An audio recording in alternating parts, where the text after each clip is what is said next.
You have to truly believe in the magic.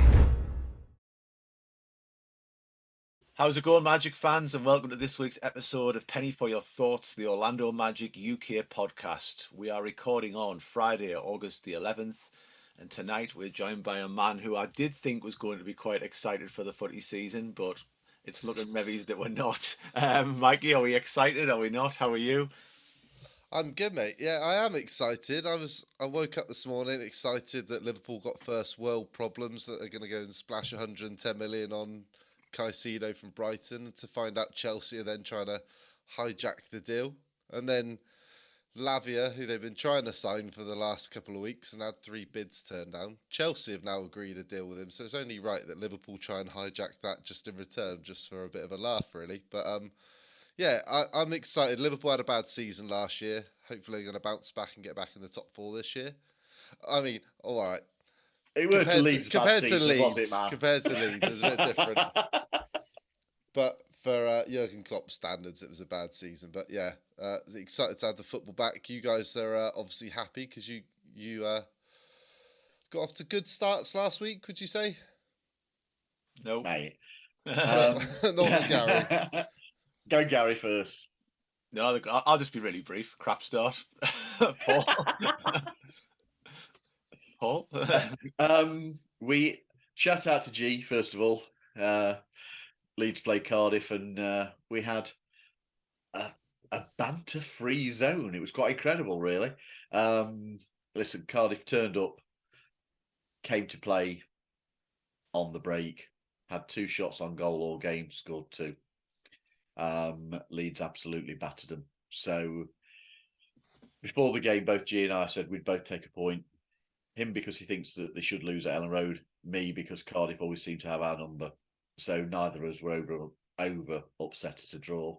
But I think considering how late Leeds equalised, I think I was probably happier with it than he was. But it still felt like a poor result as we'd absolutely battered them. The only reason it's banter-free is because he's on holiday again. Well, I was going to say, we haven't heard. There's no truth to the rumour that he's left our podcast and gone to the Washington Wizards podcast to be the Cardiff Kuzma, has there?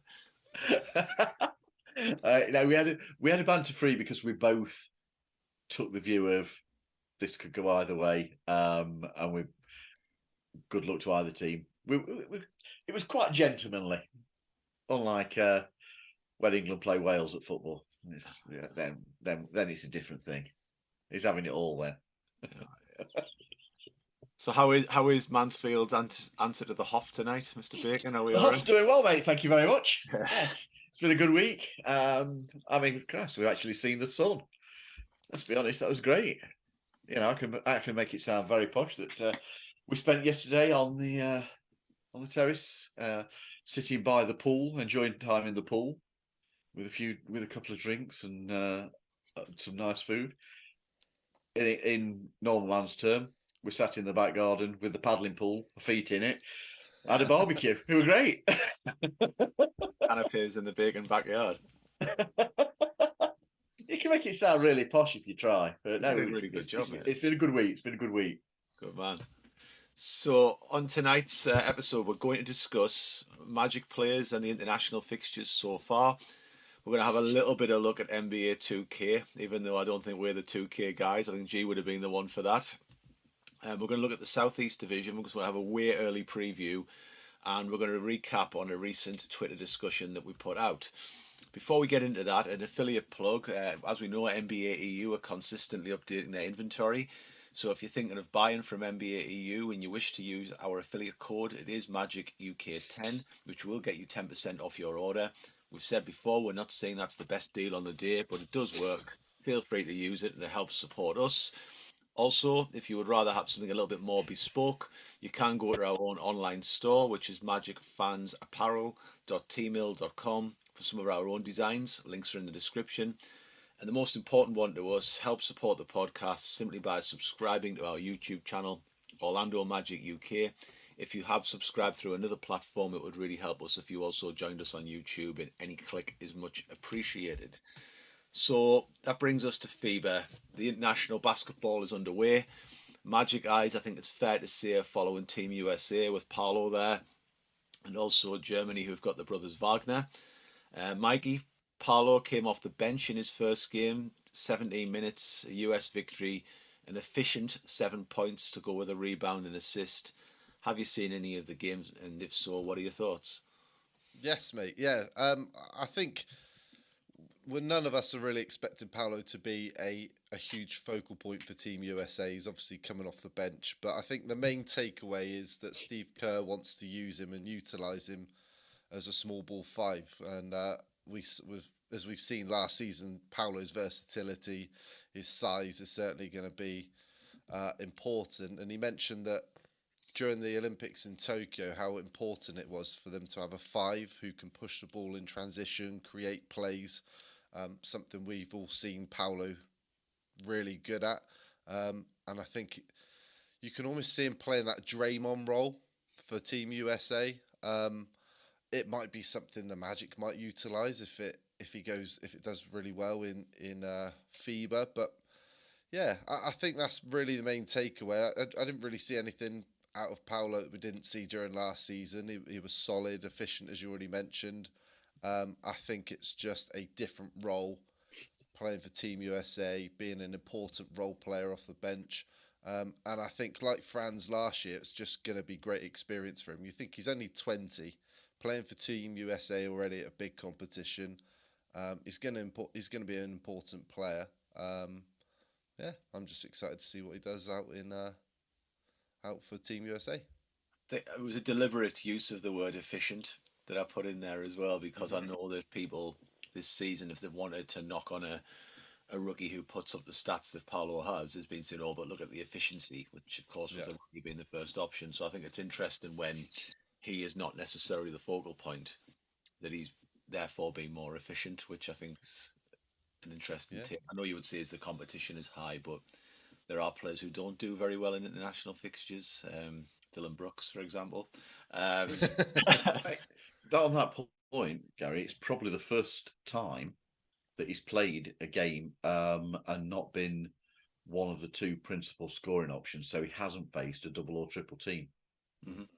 There's no other rookie had that last season. So you Yeah, can stick your efficiency. yeah, totally agree. And like And Paul, like Mikey's saying there about him being used at the five, and Steve Kerr implying that he would see time here. And Mikey rightly said, we know that Kerr likes the small ball lineup. We've seen Draymond Green operating in the centre position. He's about 6'6", I think. We had heard that maybe that wasn't Paolo's preference prior to the draft when he was coming in, and people were looking at his size and speculating how he might grow. But do you have any thoughts on this? Because Kerr's one of the great coaches of the generation, you would argue, and it's an interesting take from like an authority view to say, "Oh, I could use him as a small ball five." What's your thoughts on what Mikey said already? Well, mate, I really like the thought. I've got to be honest. I agree with entirely what Mikey said about Paolo. Um, it's an interesting thought. We've spoke on here before about the possibility of experimenting with JI at the centre position. So why not look at it with Paolo as well? Um, we know he's big. We know he's strong. He's fast, and he has a huge basketball IQ. That's clear. You know, I'm not going to argue. His rebounding wasn't his greatest strength last season. Was it six? I wrote it down because I knew I'd forget the number. 6.9 rebounds per game. It's not the worst, and I think you can expect to see that improved on this season. Regardless, I think that'll be a focus for his work. Um, when you can, as coming back to his basketball IQ, he played American football as a quarterback. So you tend to expect a guy who's played the quarterback position to be able to understand what's required of every other role in that team. That's the strength that he will have. If he understands what that role is and he's physically capable of doing it, I don't see why he won't be able to step up to the plate. If and coming back to Steve Kerr, if Steve Kerr sees it, there has to be some merit in it. And I guess that Paolo working with him and having it walk through and getting that experience on Team USA, he will see that as well. It's a great option on rotations to have for the Magic when the season starts. if we want to go really small ball, it's a great option. It's interesting when you touched on the rebounding there, Paul, because I think we're all like over analysing the draft picks so far, but we've seen the types of boards that Anthony Black can put up. And it might be, if you're looking at rebounds from the starting lineup, if that's not an area of Paolo's game that develops, we've got two of the best rebounding guards in the league in Anthony Black and Cole Anthony, who could maybe take up some of the slack there. Ideally for me, Paolo's 8.5 boards a game. That's ideally 8.5 or better Yep. a game. But if it's not going to come from there, rather than looking of like, oh, you have to do this, Franz and Wendell or whoever, maybe it's going to be in the backcourt where they're going to supplement that to become a better rebounding team that way from the I guards. think it also, if it works out with Team USA and Paolo does take to this role, it helps with our discussion that we've been having about the position of the backup centre. It gives you another really strong option. So I'm liking seeing that Steve Kerr's gone, that's your role, mate. Enjoy it. And you know what? In a rotation with particularly Jonathan Isaac there, it lends positionless basketball to a whole new level of what we potentially could do. And I think it's fair to say like the training footage is quite interesting. It's training. I don't think you'd go full out. But I think when you consider like how Paolo did that move where he put Jaren Jackson Jr. in the cleaners, who's the defensive player of the year, and he might not. You look at that and you go, "Wow, that guy looks really average," and then you realise it's the defensive player of the year who Paolo just breezed past as he wasn't there, breezed through him and such. And then his block against Puerto Rico, I think we are getting little glimpses of if you're going up against that level of defender in practice every day, because GI hasn't been there all the time, and then you see him what he can do on the defensive end when he's got maybe more time to think about other elements of his game.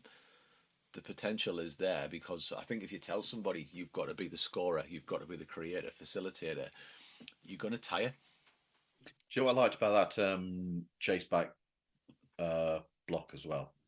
It showed a willingness to work his way back from a mistake of his own. Yeah. He'd lost the ball. Yeah. And he'd got the determination that now I'm not costing us 2 points. I'm getting back. And I really like to see in what is effectively a friendly.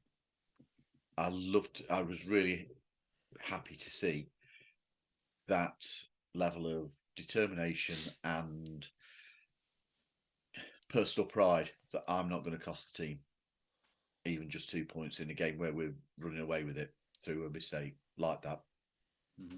Yeah. Oh, it was kind of like a thing where you looked at it and you go, "That's like a LeBron thing." Yeah. You can't say that. But that's Paolo's idol, isn't it? Ooh. LeBron James, and statistically, you can see the size wise and the things he does. It's LeBron type things to do, where LeBron's being game changing in many respects by taking that like Magic Johnson role into a new generation, but playing predominantly as like a forward, but you could plug him in as a power forward, a point guard, a shooting guard if you wanted. And Paolo's got that same thing where you've got a guy who's touching 6'10 and a half, 6'11, big frame, and then he's just going around doing guard things, and it's a bit like a LeBron. Yeah. Definitely worst players to emulate. Yeah, as G is spewing as he's watching this podcast. Yeah, I'm going to say he's loving this conversation. All right, he'll be commenting on Washington Wizards UK when he jumps on with them later on. So we also saw obviously Germany beat Canada 86-81, and you look at that Canadian team, and it's got Shea Gilgeous-Alexander, RJ Barrett, Dylan Brooks, Lou Dort, Kelly Olynyk, Nickeil Alexander-Walker, and it's a shaky start from Franz, but we saw fourth quarter Franz emerge. Like Paul, I don't know if you've seen any of the highlights or the stories around the game, but have you got any thoughts on this? I have literally seen 2 highlights, and that's it on this game. However, as always, I'll offer an opinion. Never shy of opening my mouth, you know that. Look, Franz is underrated. We all know that. And he is a force on that German team. He is, for me, one of their 2 decision makers in the squad. Him and Schroeder. Yeah. He plays with a confidence in he is part of a strong international squad. They've got a good team. Schroeder, Daniel Tice, throw in Mo Wagner, and then they've got Isaac Bongo, who has got NBA experience. I do think it's hurt them losing Maxi Cleaver. That's a big hurt. That's a big loss for them. But Franz guides that team. He and Dennis Schroeder guide that team. And the experience of playing up against teams that are effectively better than the German squad. It's going to stand. France is going to learn again. France is going to learn again, and German teams just seem to have that ethic to work hard for one another. Don't have to have the best talent. They're always going to be difficult to knock off. Mm-hmm. If you've got a player who is one of your two leaders in that type of environment, you're going to have a strong character that's going to benefit the Magic again. Yeah, it's going to be part of his growth. It's huge. It's absolutely great to see, and I know that we've got a lot of attention's been going on Paolo. I think on Magic social media, for example, and the world. Like, it's not just a US thing where it's following Team USA. I think it's like a world view of Magic fans. But Mikey, do you think we perhaps do overlook Franz a little bit? Because as Paul said, Germany seems to be going as he and Dennis Schroeder dictate. I don't think we're overlooking him at all. I think Magic fans certainly know how good Franz is, and I think world basketball, I think a lot of the European teams certainly know what Franz is capable of. He was great for Germany last year during their Eurobasket run when they went to the semi-finals. Yeah. He had a great second season. The confidence he came into last year with after a really good Eurobasket campaign. And hopefully he can kick on again and have another good run in this year's tournament and take that into training camp in October. I think he's definitely going to be certainly one of, as Paul's already mentioned, one of Germany's biggest threats, along with Dennis Schroeder. And I think, I'm expecting them to have another deep run, whether they make the semi-finals. I know that I had a quick look that the semi-finals in 2002 was Germany's deepest run that they've had, when obviously Dirk Nowitzki was their best player back then, and they lost to Argentina. But I think it would be great if Franz could help lead them to a similar sort of finish again.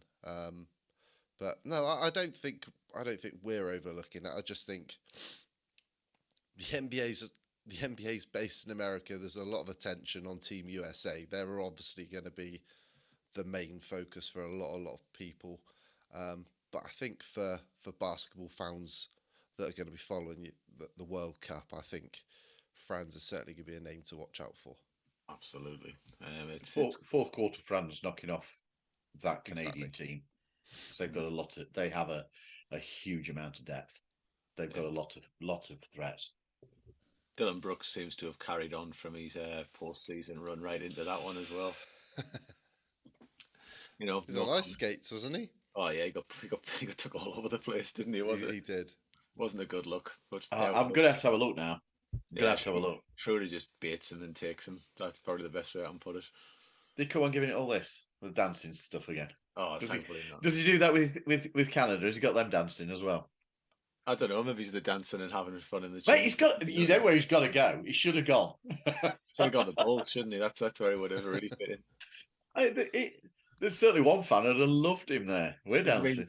They'd have been doing like a dancing on star with the ice or dancing with the stars or something. Missed a trick there, mate. Oh man, Dylan, get yourself over to the Bulls Nation. But brings me to NBA 2K, and I've got to be honest, I am not a gamer, so I've played NBA 2K, but it's not my bag. But Twitter really, when the NBA 2K ratings are starting to come out, it's a pretty big talking point, and players seem to really care about what these are. And for context, I would say rightly, Jokic is the top guy in the game with 98 out of 100 as his rating. And then you've got Giannis, LeBron, Embiid and Durant and Curry are all at 96, which are big names. People will debate this.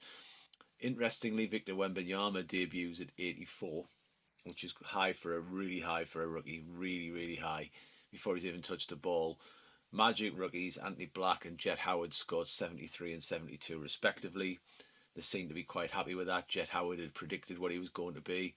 Anthony Black said it was fair for a rookie, and that's a typical lottery pick rookie rating from what I'm told. Paul, first up, can you understand the seriousness with how players view their 2K rating in some circles? What do you think? Can I firstly say thanks for including me in this conversation? Anytime. It's nice that you've thought, let's be inclusive and bring the old guy in, the man whose thumbs have got absolutely zero ability to keep up with these games nowadays. Right, I peaked at Sonic the Hedgehog and stuff like that. That's where my gaming is. Once it got beyond kind of 3 to 6 buttons and a joystick in some shape or form, I was done. You only played Fortnite so you could do the dancing, didn't you? No, mate, I don't play Fortnite. The story of that is when my daughter was living here before she moved out, she was in the middle of a Fortnite game and said to me, "Can you just keep me alive whilst I nip out the room?" You can guess where she needed to go. So I did no more than I kept her alive. I found this secluded beach, cracked up a deck chair, sat my character down by the beach. It was lovely. He was having a great time. Trouble is, when she came back and there's only 15 or 20 players left, she's got zero loadout. She got zero, no guns, nothing. She got nothing to fight with. So she was far from impressed with me. That's my only experience of playing Fortnite. The last time I played NBA 2K would be 2010, something like that. Yeah, something like that. Perhaps a touch after. Hmm. Perhaps about 2014. Thinking on it, I had no ability at it. I had no ability. I couldn't even sink a three with Steph Curry. You know, if you can't sink a three with him, then you shouldn't be playing it. It's a game that seems to have huge obsession with people. And I kind of get that. There's so many ways to play the game. I know that Heather's partner Rob plays it. And recently he'd got one of these teams where he managed to get LeBron on the same team. He got Michael Jordan, he got Kobe. And much to Heather's annoyance, he got rid of the game before she'd been able to have a go with the team because it was too easy. He binned it again. My reactions aren't what they were. I can't play games like this now. There's too many buttons and too many combinations to use. The reactions aren't what they were. But that being said, the graphics are brilliant. The game looks brilliant to play. I can understand why people get obsessed with it. And do you know what? If I was 30 years younger, I'd probably be amongst them and be in the right ball talking about it on Twitter. X, or whatever it's called. Do you think if you were a player in the league and your rating came in, would you be paying attention to it, Paul? It was like, oh, I'm an 85. Yeah, of course you would. It's only like Googling yourself. I've never done that. Of course you would. Does that mean we should Google Paul Bacon? I used to be on. I used to appear. I'm guessing that they've long since disappeared. All I'm getting is a link to the Baywatch theme. Of course you'd take attention of it. Yeah, I guess you'd be arguing with Ronnie 2K, is it? Yeah. Of course you'd take attention. You want to be up there, don't you? Somebody. You've got an opinion that you're a good guy. Yeah, you're good. You want. Let's be fair. You want the facials to look right, and you want a good rating. With that said, what would you say is fair for Paolo and Franz? Well, if we look at last year, I had a quick look before we jumped on. Paolo's a rookie was 78. Franz was an 80. Wendell was a team high 83. So to think Wembyama is at 84 and he hasn't even played a game yet is as Tracy McGrady put, I think it was either today or yesterday, he is getting far too much hype. He is. Far too much hype. He didn't have a great summer league. He didn't dominate summer league. He hasn't shown anyone yet that he's ready to be that good just yet. But if we're looking at improvements on this year,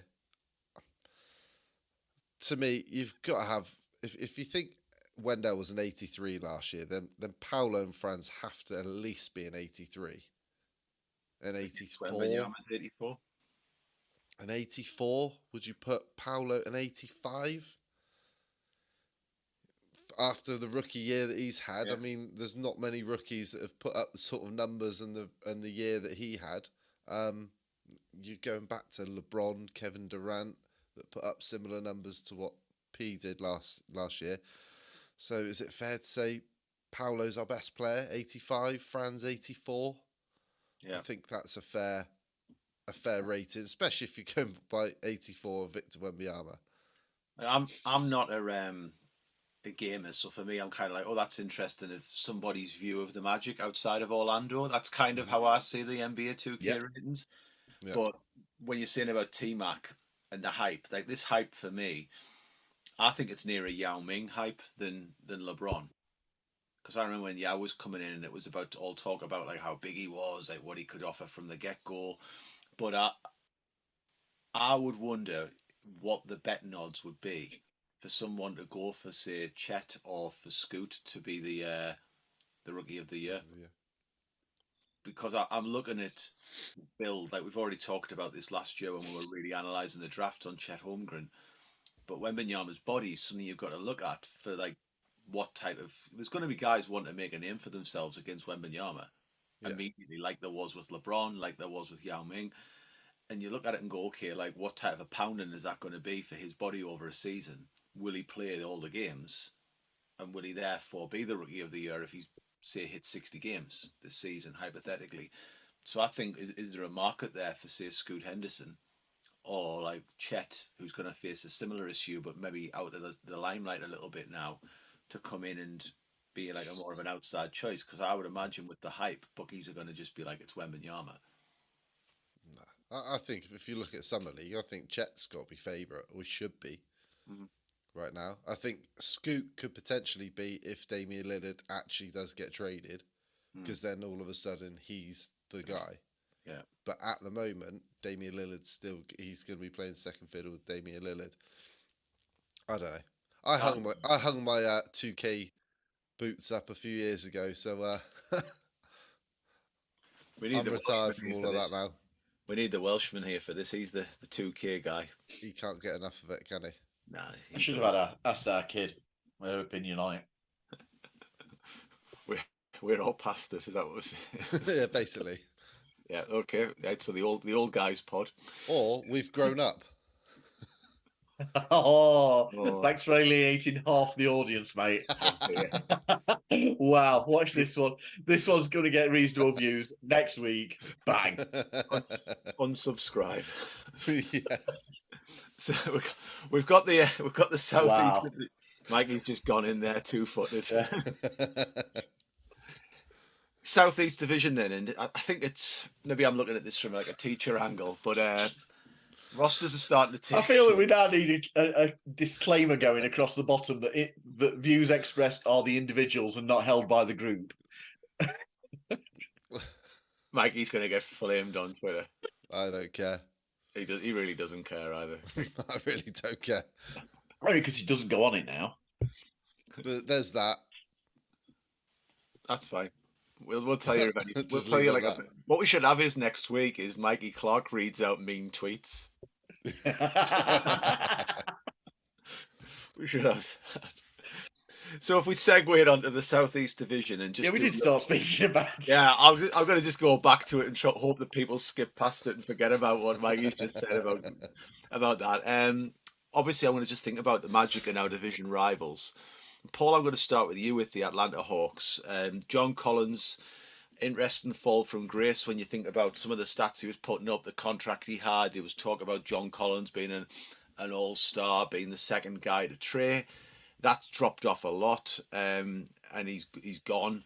And the Hawks really have built around, or brought in Patty Mills, Wesley Matthews. They drafted Kobe Buffkin with the 15th pick, Seth Lundy with the 46th, and we're hearing that they've got a lot of interest in Pascal Siakam. But as we speak here on the Friday night, Siakam is a Raptor and not a Hawk. If you were given a grade for Atlanta's, work this off season, where would you put the Hawks at, Paul? Does anybody feel they've moved the needle forward from where they were last season? Right now, I think they've gone backwards. Yeah, yeah. Like, look, we said it before. This team, it all starts with that backcourt of Trae Young and DeJounte Murray. John Collins is a huge loss for that team. There's still talk about Clint Capella possibly going. If you lose those two, that's two of your starting five. What have you really replaced them with? Don't get me wrong, Patty Mills, Wes Matthews, both nice pickups, but they aren't going to be the players that are going to move you from where were they last season? Eighth in the Eastern Conference, weren't they last? And they're not going to be the players that push you beyond that. Siakam, if they manage to pick him up, that'd be a really nice addition. But at the minute, you're looking at what? Trae Young, DeJounte Murray, DeAndre Hunter, Sadiq Bey, and Clint Capella probably as a starting five. What you've added to that team doesn't feel like you've added starters. Yeah, agree. They've still got Bogdanovic. But no, for me, B- at best. And if they keep hold of Trae Young? If they're still competitive, they're somewhat in a reset. B- at best, probably C. I'll be honest, Paul. I would give them a D for the work they've done. It's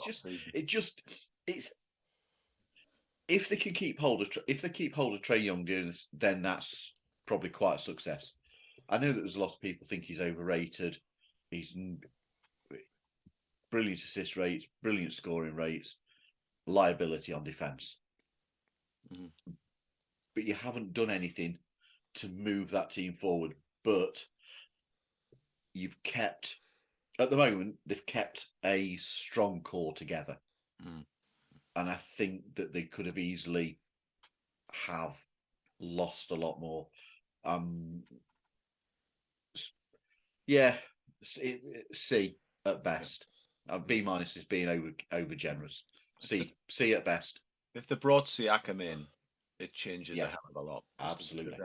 But I don't know. I'm not that impressed with what they've got, and I just don't really know what they're trying to do.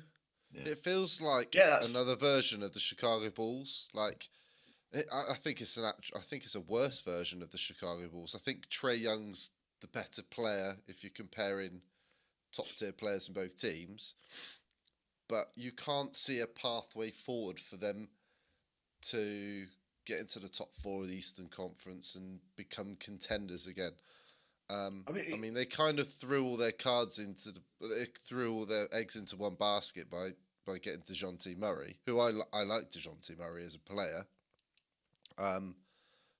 But I just feel they're a bit stuck. I think Siakam will certainly move the needle, but I don't think it's moving the needle enough. I mean, you could say it might just get them a fourth or fifth seed, but I don't really see them being better than Cleveland, Milwaukee, Boston, Miami. I still think, even with Siakam, they're all still better than Atlanta.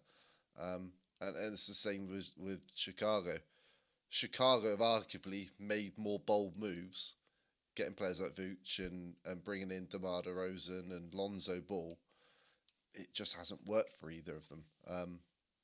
But yeah, I just don't understand where Atlanta are really going. I think they're going to be a problem. They're going to be in and around us, I think. Yeah. But for me, that's a team that's still battling 8 through 10. Picking Siakam up, if you then keep hold of everybody else that's within that group, perhaps moves you to battling 6, 7, 8. Mhm. Perhaps he gets you a few more wins. Yeah. I think But for me, it's what they give up if they do get Siakam. yeah, That's the thing, isn't it? It's what they give up. But I think Siakam added to that group would be quite dangerous. Actually, like I would push them like ahead of the Knicks, for example, and just because I think Siakam gives them a legitimate threat in the front court, and he's so balanced that he would fit in well with what they've already got. But it's what they've got to give up around that in terms of depth to acquire him. When that trade was being reported, I was like, you cannot give up Siakam for that. If that goes through, it's like a heist. But You're talking what about. was the?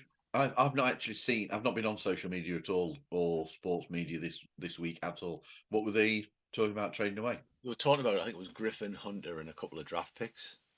That was like doing the. I could stand to be corrected, but I'm sure that's in my mind. Griffin, Hunter, a couple of draft picks, and it So seemed a 16th pick, guy with a bit of with a couple of seasons experience, hasn't he? Griffin it was Mhm. 16th pick. I remember that because I wrote it down before mm, when we were talking previously. I remember him being 16th.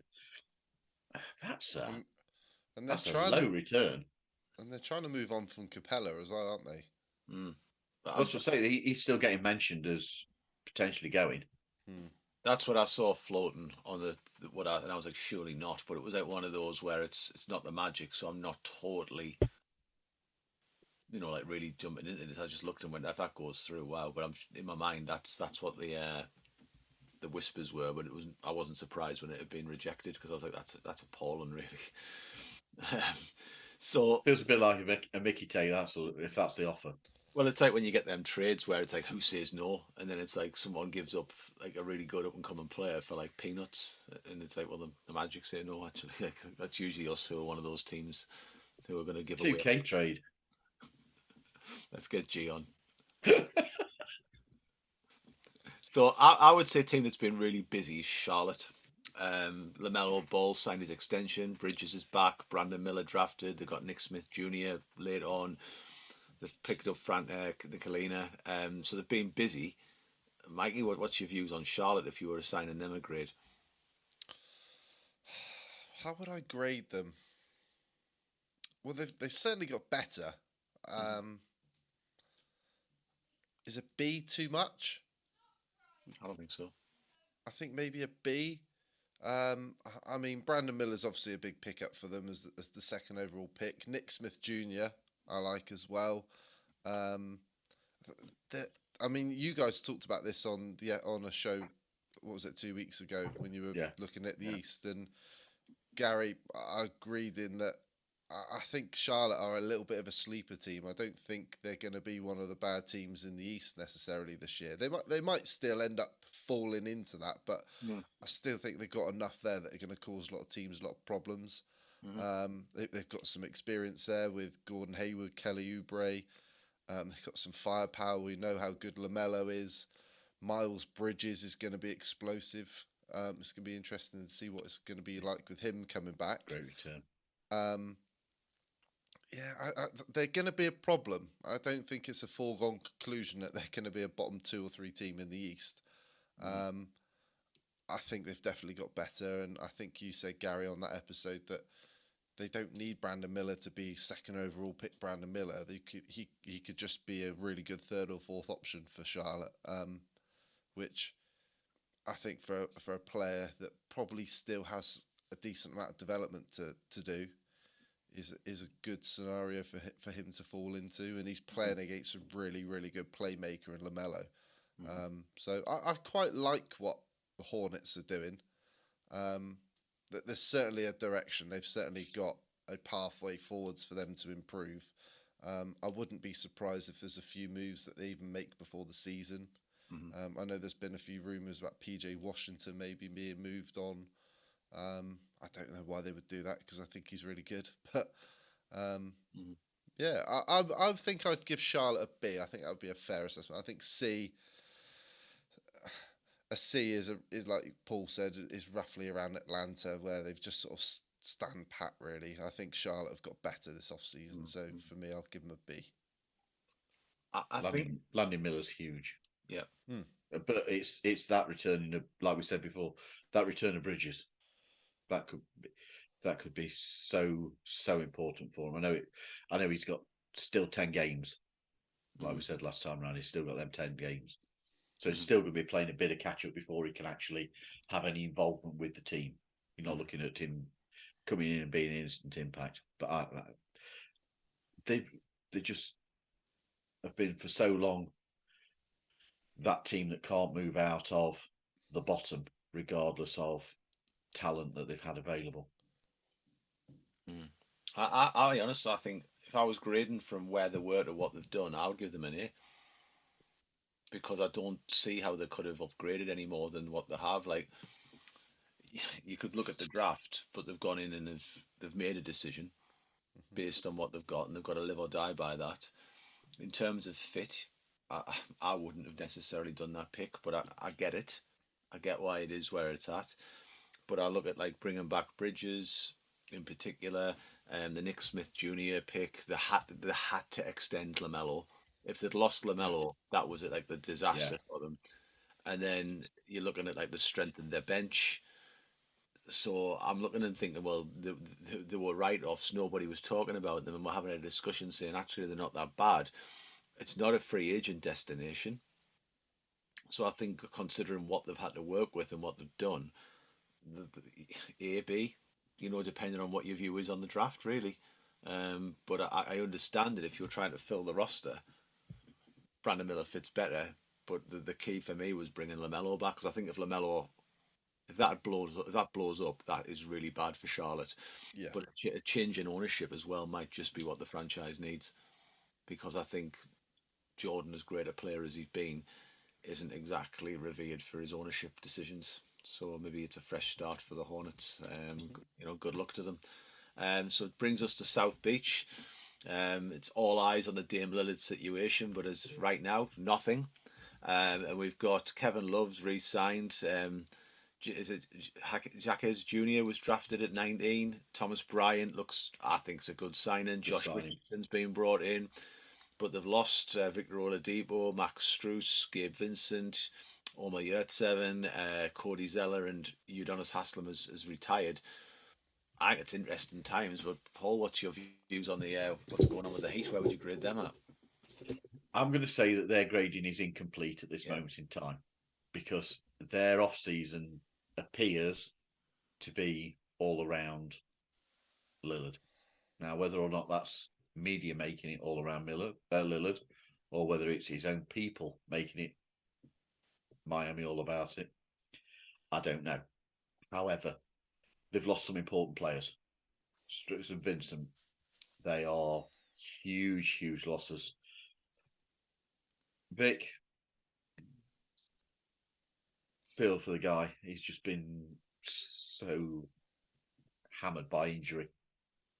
He's going to be one of those careers of what could have been. Haslam was a presence, but K-Love is a presence. That's a nice. Re-signing him is an excellent piece of business, in my opinion. I agree with you entirely. Thomas Bryant is a great pickup for that team. But if at this moment, and Josh Richardson as well, I think you could see him come in and be a starter for the team. Resurgence in Miami for him. Yeah. Tyler Herro, Josh Richardson, Jimmy Butler, Kevin Love, Bam Adebayo, still a solid five. Mm-hmm. Throw in, Duncan Robinson, Caleb Martin, and as you said, Thomas Bryant. They've got some ability, and they're one of them teams. We've said this many times. Doesn't matter whether we look on paper and go, it's not the best, or it's not been you'd have thought they'd have done more. Mm-hmm. They just seem to be able to plug people in to fill the gaps that they have created by retirements and trades. They are not afraid to move players on. They're not afraid to reimagine the team. Because as much as we hate to say it, they have this culture. They have that culture. I know we hate it. I know. But it is a fact. They've got great consistency in the coaching staff Yeah. and the front office. They bring that to the squad. And when you're talking about somebody, Jimmy Butler is clearly a presence in that team. And do you want to argue with him? Well, speaking of Jimmy Butler, You're going to turn up and play, aren't you? You're going to try because he's going to tell you otherwise. my phone screen just flashed up there, and we've got a message from G, who must know what we're talking about, and he said, "Slate Jimmy Butler's 95 rating on NBA 2K, complete nonsense." G. So that's you must have known where we were at on this. So, Look, I'm never going to be one as much of a fan of the Magic as I am. I'm never going to be one to criticise what Miami do off the court because they just seem to know how to run a team. Yeah, love it or loathe it. It's what it is. They adapt to a changing squad. So incomplete at the minute. Yeah, but I still say even if they pick up Dame Lillard, I'm not going to say it would be an A+ season off season because it's what you give up, and it's the other thing we mentioned this before when we were talking about Miami. If you have players who are being listed constantly as, oh well, he can go, you can have him as part of this training, you can, we can manage without you. How incentivized are you to play for that team? How much do you actually want to be part of that squad? Granted, there's one argument that you want to play well so as other people see your value to a team. But do you want to be part of an organisation that don't want you? It's an interesting period this summer for Miami, and I don't think we'll know properly how their off season has been until we actually see them take a court and see what chemistry remains. Yeah, it does hinge on whether they're able to swing this trade for Lillard. I think that's huge because all eyes are there. But on what we have at the minute, yeah, I like Bryant as a pickup. I think Strus and Vincent are huge losses. See, there's a lot of hype around Jaquez as well. Yeah, it's mid. They seem to love it, and let's not forget they've made a bit of a. They're known for using their second round picks and undrafted players, absolutely. So we know there's going to be somebody unknown that's going to come in there and perform for them this year, regardless of on paper. On paper, it's a B-C, same as Atlanta. They've not done. It doesn't appear that they've done a deal. Caleb is a good piece of business. Thomas Bryant is a good piece of business. You've lost two good players, but you can't grade a Miami team until you see them on the court, because that's where you know what they've worked behind the scenes, because it's all about what they do behind the scenes and creating a chemistry. So if we've got all eyes on South Beach, I guess there's not many eyes so much on Washington at the minute in America's capital. And Bradley Beal's gone, Porzingis is gone, Taj Gibson's gone, Kendrick Nunn apparently, Monte Morris, but they've brought in Jordan Poole, Landry Shamet, Mike Muscala, Tyus Jones, Gallinari, Patrick Baldwin Jr., and then they've drafted Coulibaly. Mikey, where would you grade this? Because I think this is an interesting one. I'm going to give them a B.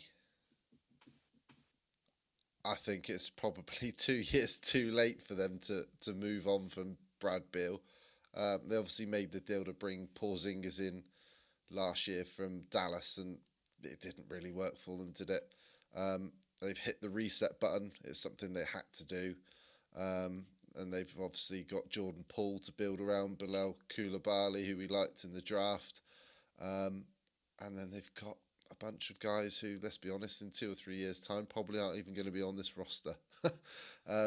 It's all about Jordan Poole and Bilal Coulibaly at the moment for me. Denny Abdia. I'm doing a Paul now. Can't even pronounce his name. I could do that one. Go on then. Denny Avdia. There you go, then. Good lad. Um, I think he's. I mean, what was he? The fourth pick a couple of years ago, ninth pick. Sorry, in the draft a few years ago. He's really not lived up to the expectation I think the Wizards had when they drafted him, and I think he's going to get a bigger chance to showcase what he can do now. Brad Beal and Porzingis are gone. I think the most important thing for the Wizards is they just hit the reset button here, and they're going to clear cap space. Got a couple of young players to build around and start again. So it's as simple as that for me. Yeah, no arguments from me on that. Yeah, I think that's very fair, Mikey, and it brings us to the good guys. And we've lost Ball, MCW, Jay Scrub, Joe Ingles comes in, Anthony Black, Jet Howard. Paul, we've had a little bit of time now. Where would you grade us? Are we happy? I really like bringing in Joe Ingles. I like us drafting Anthony Black, Jet Howard.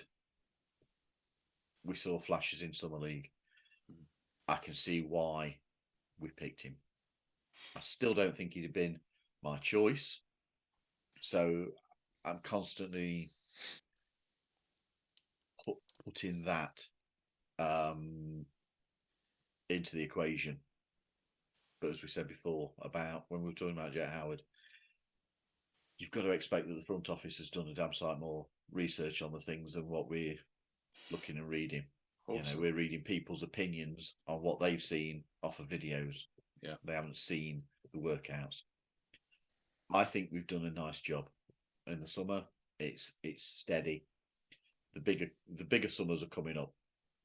This one is a time to develop a little bit further on what we have. So a B minus. Yeah, fair. That's very fair. And then Mikey, where would you put the Magic in the division? Seems to be a lot of change going on. Where would you put us? I'd probably put us second. I think. Yeah. I think. I expect Miami to win the division. They might not win the division. It might be last year where they don't care about necessarily where they finish in the standings. We saw what they did in the playoffs and got to the finals. I think there's a very good possibility we're better than Atlanta if things go well for us this year. Certainly second or third. I don't think we're worse than Charlotte, and obviously I think we'll expect the Wizards to finish last in the division. Same as Paul. I'd probably give it a B minus. Yeah. I might have bumped it up to maybe a B plus if they had got a backup centre that was an upgrade on Batadze or Mo Wagner. But I think I'm just looking at these grades from a standpoint of, did you get better? Did you get worse? Is your pathway to improve there or not? So I think we got better for sure. We addressed the needs. We obviously needed shooting. We got Jet Howard. We took a swing on Anthony Black, who's got a massive amount of upside. And then you get Joe Ingles, who's a solid vet, great 3-point shooter. I'd give it a B plus. Yeah, I think right now, if I'm being realistic, I would say I'd put us third behind Atlanta and Miami. I've got second or third for the Magic in that division, and I've got B minus as the grade. Because it's one of those. Much all in agreement on that one, aren't we? Yeah. A lot of it's going to hinge on the draft picks, I think, and then how we rotate minutes at the 5. I think they're the big issues going into the season, but there's obviously a plan in place, so we'll see how that rides out for us. So our last topic's Twitter, and one of the questions we recently asked was regarding like all-time Magic lists with a twist. And one of the questions was to put together an all-time Magic squad of players, with the catch being the player had to be drafted outside of the lottery. It doesn't have to have been by the Magic, they just have to have played for the Magic. Some of the answers we got: Orlando Magic backwards. I'm going to say that because I'm not going to try and pronounce it the other way.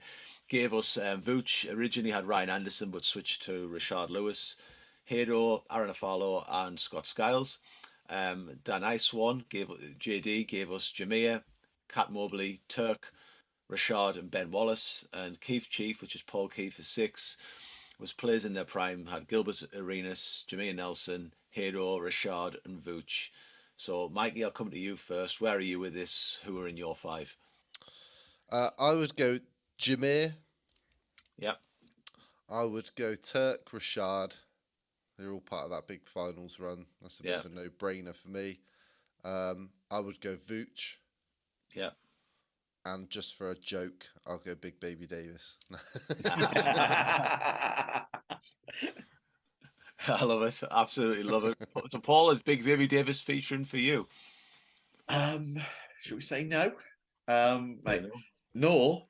nor is Melvin Fraser Jr. I mean, look, I'm not. Paul.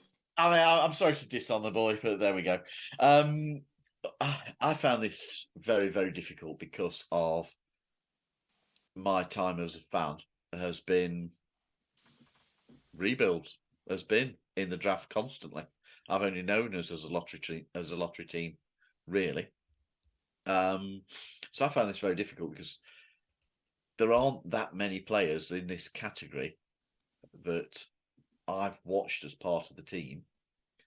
Bear in mind how a lot of our seasons have been very mediocre whilst I've been a fan. So I found this very difficult. I'm not that far removed on what Mikey's just said. Yeah. I would probably get. You can't ignore what Scott Scales did as stat-wise. Mm-hmm. But I think if you're asking me who I'd, I mean, I do remember watching Jameer Nelson play, just not with us. So I'd probably go Jameer. I'd Hedo, Rashard, definitely Vooch, and I'm probably going to throw in double A Aaron Afalo. Okay. It's an interesting one because I remember, like, I know we talked a bit off air, the rebuild when we got Dwight Howard in and we let T-Mac go, and I can totally see any logic there, which has given us Coutinho Mobley in there because individually as a player he was good, but I think I was just remember rolling back the years, my fan views at the time were we're as good as Dwight takes us. And there was very much for me a 2-man game of Francis and Mobley came into town. And I remember as a fan being a little bit frustrated at times, thinking it's actually really about Dwight and Jameer. That's where the magic, a bit like now, where it's kind of like it's all of, as far as Franz and Paolo's going to take us. I felt similar with Dwight and Jameer back then. So with that in mind, I think Vooch, you've got. I totally see the argument for Ben Wallace, by the way, but over a number of seasons, we only really had those playoff bits. Vooch was huge in the post-Dwight era, so I've gone for Vooch. Rashard Lewis was immense for the Magic, even though I know his contract was criticised at the time. Turk doesn't need any explanation at all. Jameer Nelson needs no explanation at all. I've just gone a little bit different, and I've gone for the fan favourite backcourt. So I've gone for Jameer Nelson and Cole as the backcourt, and I could see. I did. I'm not going to lie. I did think about Cole. Yeah, I could see there being defensively yeah. that might be a bit of an issue with height and stuff, but I just thought, you know what? If I'm looking at players who I've liked playing for the Magic, Jameer and Cole. I mean, I think Cole is probably the one exception to being in the lottery for my time as a fan of the team. It would have been very difficult if you'd asked me to do one based on my time as a fan. Yeah, it would have been a. I might have to do that. I might have to sit down and look at actually who's played for us, who was in that category outside of. Go on, I'll do that. There aren't many though. Let's be honest. Other than no, there aren't. The old second round picks, there aren't many since you've been a fan. No, it was the only other ones I can think of. Chuma was outside the lottery, wasn't he? Yeah, this is where I've kind of had to. Turk, I remember watching him play for other teams. Yeah, Jameer, the same. I saw them with towards the end of the career playing with other teams. So yeah, I'll have a go. I'll have a look at it as Magic through my time as a fandom. God, it'd probably suck as a team. You just missed out on watching Big Baby in his prime ball. That was all. He was still playing. He was still playing. Well, It would have been with The Human Torture Chamber. Was he with? I won't say Dallas, but I don't think. Was he with Dallas? Where did he move on to? I genuinely can't remember now. I cried when he left. No, I didn't really. You burnt his shirt. Bought his shirt, so that's a good thing. Someone else did because it was for sale here in the UK. It was. I saw that on Twitter. I decided not to bite on G's little bit of bait that he threw out, the little line. It was there for you, Mikey. Calling your name. It's not happening. The Big Baby jersey. Clippers. Yeah. That's right. Yeah, he did. Kind of his final season. No comment. So on the, I think that brings us with Big Baby Davis talk and going to the LA Clippers. Oh, what a way to finish! Talking about Big Baby. Mikey's going on eBay looking for that shirt. As always, thank you for listening and watching. Don't forget to subscribe to YouTube, which is Orlando Magic UK. Leave us your comments. Follow us on Facebook, Instagram, and Twitter. From Paul, from the president of the Big Baby Fan Club, Mikey, and from myself, go Magic.